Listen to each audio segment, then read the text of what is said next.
Hello, so this is day 4 of me trying to remember what I learned recently in DaVinci. So nako'y gigama dere ato ning last week. So diba, wow kaayo. But then the thing is I could not remember yun sa nako siya pagama. And I tried to search for the YouTube video. I could not find it. So I'm looking at a video right here. Amoy akong suhiron. Okay? So I'll try to do this para ma-familiarize na po how to navigate around DaVinci. So first is mo right click ka diri sa kaning sa may media pool. So nakaselect na siya, right click ka bisag asa, and then you will click on new composition, clip, and then we just click create. Tapos ato siya i-drag diri. So mauna ni siya ron. Ay, mali. Dapat kani na. So mauna ni siya. Dahil mo ta diri sa Fusion nga page. Okay? Dahil kung ganahan ka nga naay background ang imuhang imuhang text. So, butangan mo siya background. Dahil mo siyang i-connect diri. So, para naa siya black. So, makita ni mo na siya. Makita nga naa siya black. Dayon, butang ta og text. So, kung i-click ni mo ng text plus diri mo, inani na siya. So, ato ra siyang i-rearrange para wow siya tanawon. So, inani na siya. Then, atong i-type ang ato ang text.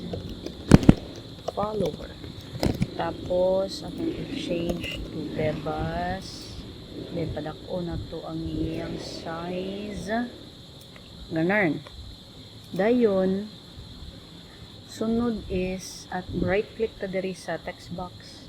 Kung asa nakasulat ni ato ang text diri. Mo right-click ta, dayon mo, click ka ni follower. So, notice, if I-click na ko ni follower, kaning modifier diri ma-activate niya siya.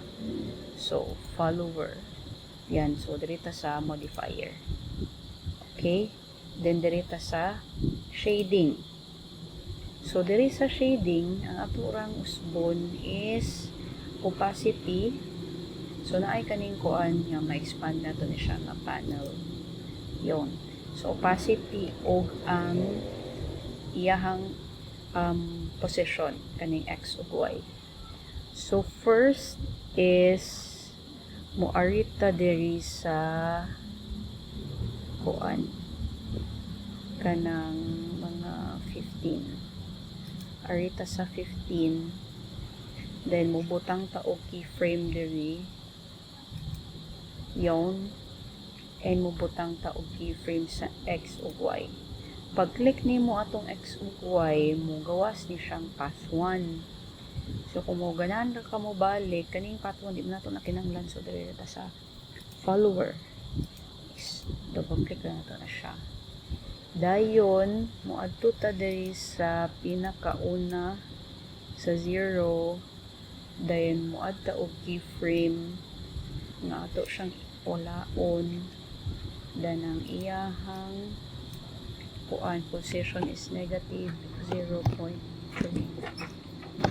0.5. So, naabot na ang akong bana. Wait lang. So, i-play na to ni siya, guys. Oh, diba? Wow, kaya na siya. Ah! Wow, kayo. So, nangilabot akong bana na ko. Yan, wow, kayo siya. Anak. Dayon, pagilong diya. Dayon, arita diri sa may so aron binabasa siya. You go to timing and then increase na to ang delay to 2. So na pa-alarm mga guwapo. Yan. So, binagsa na siya. Sa animation ni mo ginakuan? Kita ko, be. Ay! Ga-record ko!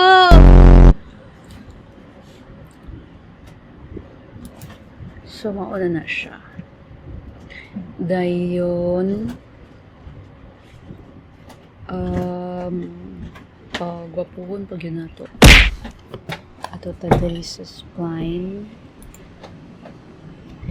So, stop sa na to. Dayon, diri ka sa fit to all. Ay, tama ba?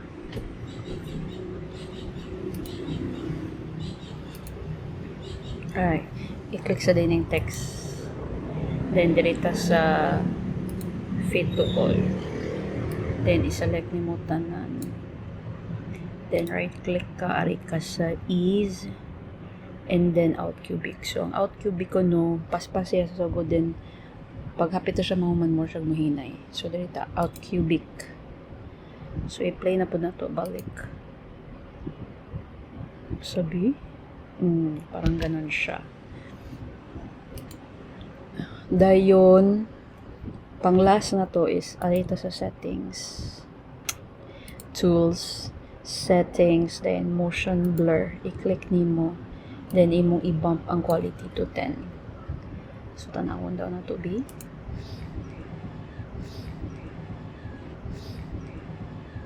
So, mas wow na siya karon.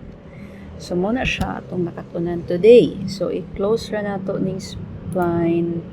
Yung balik na ta diri sa Fusion. Sa edit page. Dayon mo ni siya ang atong nagama karon.